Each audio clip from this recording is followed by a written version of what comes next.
5, 4, 3, 2, 1.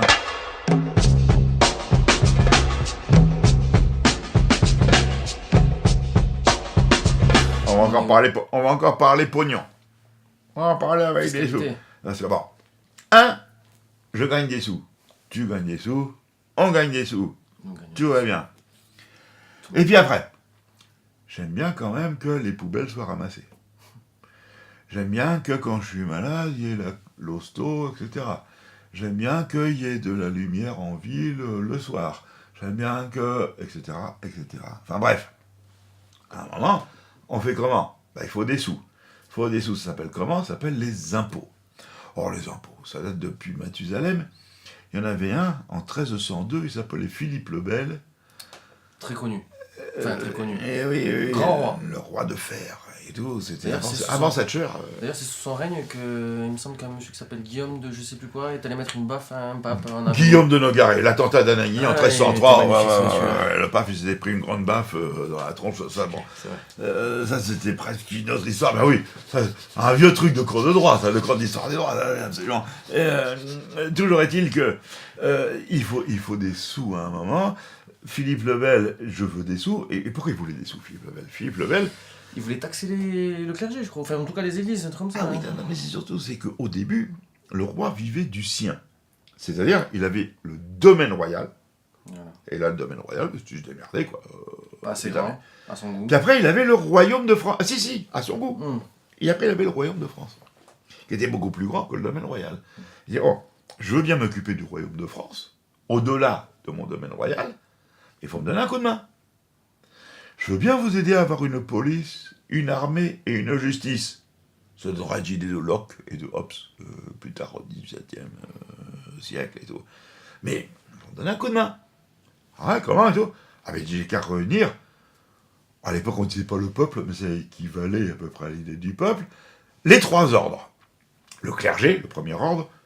La noblesse, le deuxième ordre. Et puis le tiers-état, le troisième ordre. Chacun ayant une voix.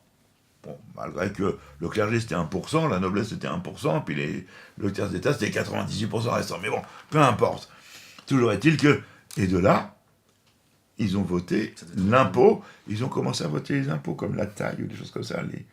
Sauf que c'est devenu une jurisprudence, une espèce de bizarrerie de juriste, et que du coup, le roi, quand il voulait voter ou faire voter un nouvel impôt, devait passer, c'était la jurisprudence, c'était les lois fondamentales du royaume de France par les États généraux. Très bien, ça se passe jusqu'à Louis XIV. Louis XIV dit, m'en bat les couettes. Et puis, Louis XIV, il a même inventé le premier, en 1710, un impôt qui s'appelait le 10e, et c'était prélèvement à la source. Ça existait déjà, donc. Ça existait à ce moment-là. Le mec Louis XIV et tout. Alors, Louis XIV, Napoléon de Gaulle, Macron. C'est pas Macron qui a fait la pointe à la source. Si, oui, concrètement. Non, c'est Hollande qui l'a fait avant. Puisque... On en parlait déjà. Oui, non, ça devait être fait en 2017, et puis c'était pas tout à fait au point, ça a été reculé. Puis l'idée, elle avait germé même dans la tête de Sarkozy, ou du moins de ses équipes. Enfin bref, c'est depuis Louis XIV. Enfin bref, c'est comment faire payer les Français, et surtout qu'ils fraudent pas. Ça, la problématique, c'est qu'ils ne fraudent pas. Or, le salarié de base, qu'est-ce que tu veux qu'il fraude? Il ne peut pas frauder. C'est pas lui qui fraude. Il ne peut pas frauder. C'est pas lui qui fraude. Alors maintenant, c'est le salarié supérieur, les classes moyennes, qui est, et encore. Mais pour peu que il peut bidouiller, puis d'une façon ou d'une autre, et pour peu qu'il soit petit patron, mais tout petit patron, petit boulanger, petit entrepreneur, mais 1, 2, 3 salariés, etc., il va payer l'impôt sur les sociétés. L'impôt sur les sociétés. J'ai été patron. Mon comptable, il m'a expliqué. Je comprenais rien. Et la première année, qu'est-ce que je fais? Des bénéfices, moi. Puis ça me semblait normal et logique, puisque j'avais une boîte, c'était quand même pour gagner des sous. Puis il me dit, mais t'es con, quoi. Et il me dit, il faut faire 0 bénéfice. Je dis, mais pourquoi faut faire 0 bénéfice? Il dit, comme ça, tu ne payeras pas d'impôt. Il dit, comment on fait? Alors, je ne sais même plus comment on fait. Il m'a expliqué toutes les ficelles juridiques, légales, et tout. Optimisation. Oui, optimisation. C'est tout à fait le mot. Fiscal, Et alors, on dit quoi? Je ne payais plus d'impôt sur les sociétés.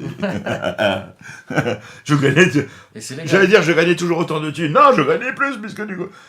Même si je gagnais pas beaucoup, mais peu importe. Bon. J'ai une maison. Comme 50% des Français. Je paye le foncier. Mais pourquoi est-ce que l'État ne me prélève pas à la source, puisque de toute façon, je payerai le foncier jusqu'à vitam aeternam tant que j'aurai cette putain de maison. Raison pour laquelle je ne sais pas pourquoi j'ai encore une maison. Je voudrais vendre ma maison, être locataire, pauvre. Il existe des techniques pour ça encore, hein? Ouais, c'est mon comptable qui m'expliquait, il m'a dit, Voilà. putain, vends, loue, et puis quand ça t'arrivait, il dit, bon, se enculé. Tu te Ah fais non, toi-même et tu te fais pas Non. locataire. la TVA, pour quantité d'entreprise, c'est exactement la même chose au niveau TVA. C'est-à-dire que quand tu as un restaurant, tu fais, je veux dire n'importe quoi, j'arrondis, 1 million de chiffre d'affaires. T'as déjà très très gros. Bon, si tu fais 1 million de chiffre d'affaires, grosso merdo, tu vas payer 200 000 € à peu près hein, de TVA. Bon, eh ben, il suffit d'être prélevé à la source. Une année, tu as fait moins. Mais l'État, qui est très sympathique, ce monstre froid, te rendra les sous. Bon, en même temps, il aura gagné des études pendant ce temps-là avec les sous qu'il... Bon. Puis si à la fin tu lui dois des sous, parce que de 1 million, t'es passé à 1,2 million ou 1,3 million, et bien il te dit, vous nous devez tant. Bref, le prélèvement à la source, je comprends pas. Pourquoi les socialos, Hollande et Macron aujourd'hui, ont voulu prélever à la source que les revenus, et non pas le capital. Pourquoi ne pas prélever le capital de la même façon? De la même façon, comme pour les revenus. Si d'une année sur l'autre, tu as gagné plus, l'État te dira, vous nous devez tant au bout du compte, puis si tu as gagné moins, l'État te dira, pas de problème, je vous rembourse. Bon, ça c'est un aspect du problème au niveau de la fiscalité. Puis il y a le deuxième aspect, c'est que justement, pour bidouiller, pour magouiller, non, tu disais pour optimiser, on voit que tu as fait des études de droit. On t'a déjà appris à avoir un vocabulaire d'enfoiré. Bon, optimiser, très bien. Ils ont créé et inventé progressivement les niches fiscales. Aujourd'hui, il y a près de 500 niches fiscales. Notamment celle des journalistes, par exemple. Si tu as la carte de presse au niveau journaliste, tu vas payer de ce fait-là moins d'impôts parce que tu auras le droit de défalquer un certain nombre de pourcents de tes revenus qui seront plus imposables. Enfin bref, une niche fiscale. Dans les 500 niches fiscales, il y a même probablement à peu près une centaine de niches fiscales, on ne sait même pas à quoi elles servent, puisqu'elles ne servent même plus, etc. Mais il y en a qui servent encore tout à fait. Les cheminots. Toujours les cheminots, il n'y a pas que les cheminots, il y en a des quantités astronomiques.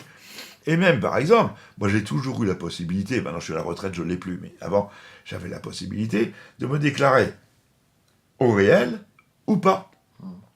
Si je déclarais mes impôts normal, je payais tant. Si je me déclarais au réel, je pouvais défalquer mes trajets, mes si, mes fringues, tout le bordel. Très bien. Non. Toujours est-il que les niches fiscales, 70 milliards, ça coûte. On les supprime toutes. On gagne 70 milliards. Après, on se dit, alors quand même, il y avait celle-là ou celle-là ou celle-là qui qui peut étaient utiles. servir. Alors, on les rétablit. Mais on en rétablit quoi? 10%. Allez, sur les 70 milliards, 7 milliards, on gagne 63 milliards.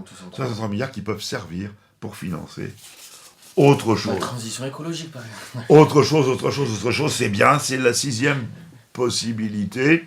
Tout va bien. Mais il en reste encore. Parce que, au bout du compte, au niveau de la fiscalité, on pourrait creuser encore plus la chose. Dans tous les recoins et tout. Parce qu'il y a l'ISF aussi. Le patrimoine, fortune que peut avoir un individu, quel qu'il soit. On peut très bien lui dire, tu avais tant l'année dernière, donc tu vas payer tant l'année prochaine. Le type, il s'est enrichi de façon incroyable. Regarde. Eh bien, il payera plus. Regarde. Il s'est ruiné, on le remboursera. Pourquoi on ne ferait pas un ISF plus pour les sociétés plutôt que pour l'individu? Parce qu'un individu n'aura jamais la même puissance. Oh non, oh Non, mais que je veux dire, des sociétés l'individu, extrêmement riches. Oh, mais l'individu est vicieux, Dans ces cas-là, ce coup-là, il retire de l'entreprise, il remet à son nom, et puis dans ce cas, non, sur la totalité de tout le patrimoine, quoi. Bon. Et puis après, il y a la question aussi de la fiscalité, mais je crois que le gouvernement est même sur le coup, au niveau de l'héritage. Pourquoi tes enfants ou tes ayants droit auraient le droit à je ne sais quoi en vertu de je ne sais quoi? En Angleterre, pays démocratique, depuis 1688, etc. Monarchie démocratique. Quand tu achètes un appartement, une maison, n'importe quoi, tu en es propriétaire pendant 99 ans. Comme une société. Oui.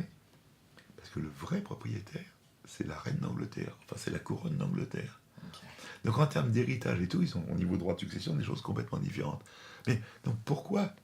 Alors d'abord, alors oui, c'est tout le problème de l'embourgeoisement de la classe ouvrière, Lénine, etc.